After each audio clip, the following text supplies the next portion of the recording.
Therefore, this is very clear that the central leadership of the BJP has planned to topple the government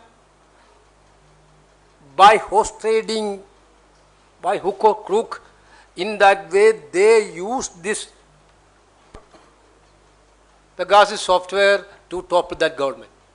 That is why Kharge ji have mentioned not only in Karnataka, in Madhya Pradesh also same thing might happen.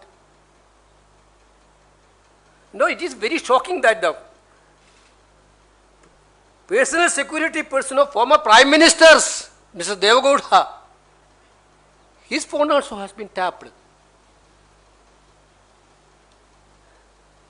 There is a simple question before the country now: who is safe in this country?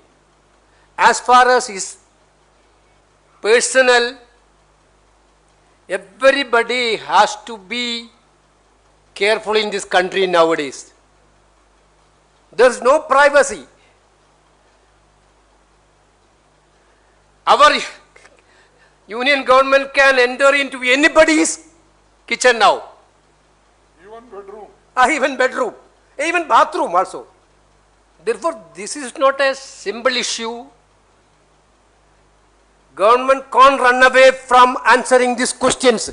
Now there are pertinent questions before the country.